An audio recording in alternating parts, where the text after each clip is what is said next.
Hey, this is Nick the Mining Book Guy, and today I've got an old school book that you guys all should know, but probably only some of you do. And this is called The Money Game by Adam Smith.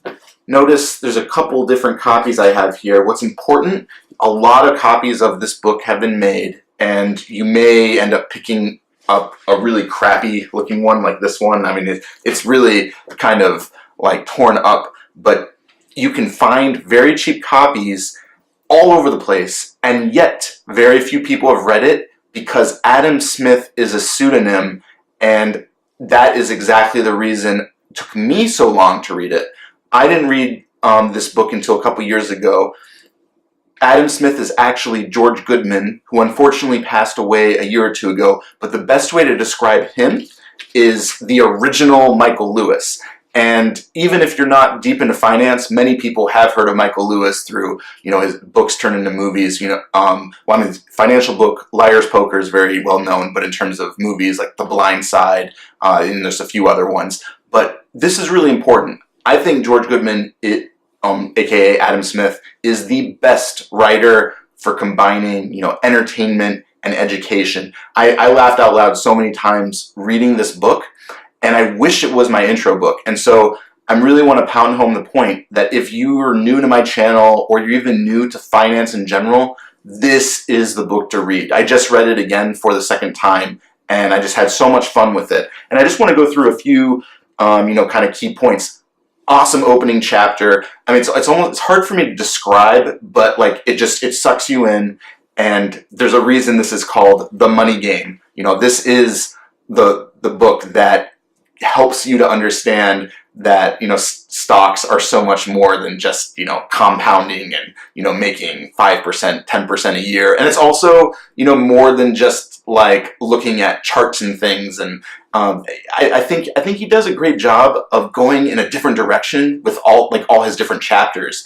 And so as an example, he'll talk about the companies, but then he'll talk about some of the innovations in the 60s, so that moving from the 50s to the 60s, all of a sudden you had computers get involved, and you had you've had chartists for a while, and some people talk about technical analysis and charting. There's a lot of overlap there, but having computerized involvement for both the trading and also looking at companies this way, this is the book to read to see how that developed and where we're at today. The first edition of the book was written in '67. Both of my copies are from, I think, '68 or '69, and I just want to point out you should read, or hopefully you'll access one of those later editions, because I think there's a few extra chapters or notes that are added to them. So that's just something to be aware of. But I also wanted to point out that my original intro book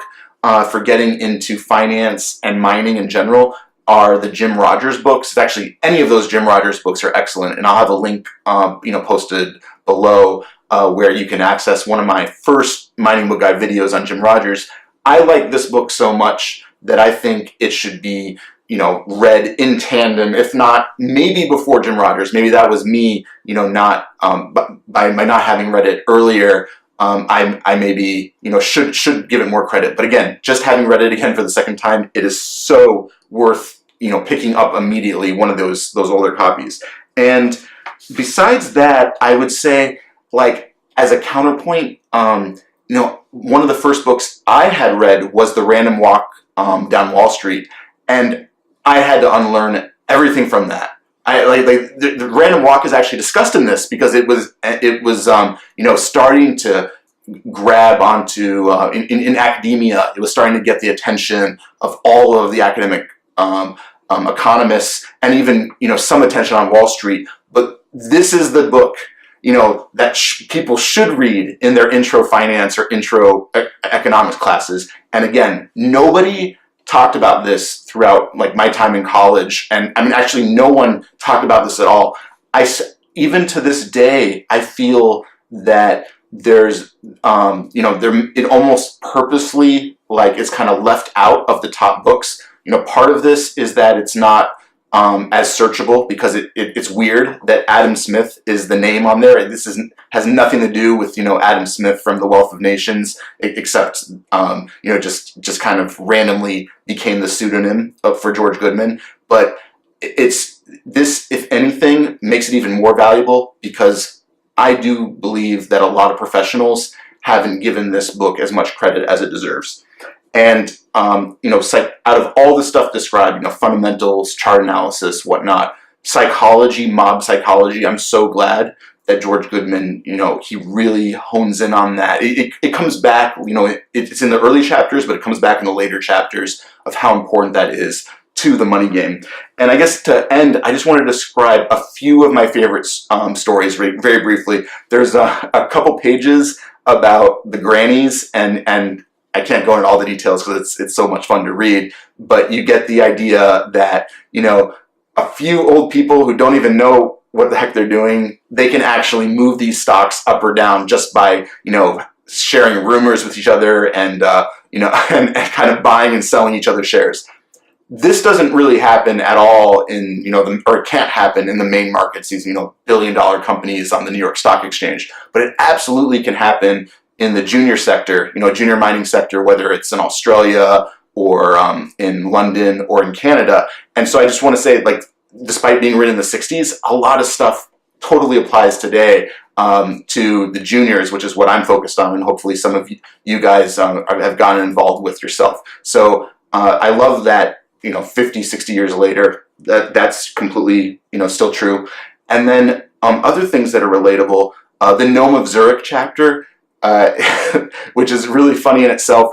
That was very prescient. Again, this is from the late 60s, but so much in there, was kind of spooky. And there's a mixture of some fictionalization, but really there's a lot of the talk in here are based on true interviews from the author. That was a chapter to read to understand that gold was going to move up. And there's actually parallels today to that as well. And there's an additional chapter on silver, helps you understand why Americans especially are obsessed with silver compared to other parts of the world. But just realizing that there's a chapter about how you could turn in those old dollars that were actually backed by silver rather than just, the Federal Reserve Bank or whatever, whatever it says on your dollars right now. I mean, that's so cool. I can't think of any other books that went as mainstream as this one. And this was a #1 bestseller, by the way, in the late 60s, which again is incredible how so few people these days have read it. But maybe that's one of the reasons. There's stuff in this book that is super valuable, but you kind of don't want young people thinking about how money used to work in the 60s. I feel that way, that that's kind of gone under the radar. So again, that's a super reason to read it. And then just one last story. There's about cocoa futures. I mean, that was just so cool, and it gets into West Africa and geopolitics, and that's very relatable for me because my interests are more in mining in scary parts of the world and the intersection of geopolitics and economics and what's going on in these different countries. So hopefully I've sold you on this. You should buy this immediately, especially if you're new. But you'll get so much out of it. It's definitely in the top 5 books out of the books that I've reviewed for the Mining Book Guide channel so far, and I'm just glad that I was inspired to reread it recently to realize how important it is. So please pick up The Money Game by Adam Smith, aka George Goodman, and hopefully you have as good a time as I do. Again, this is Nick, the Mining Book Guy. Thanks for watching. Please like, share, and subscribe.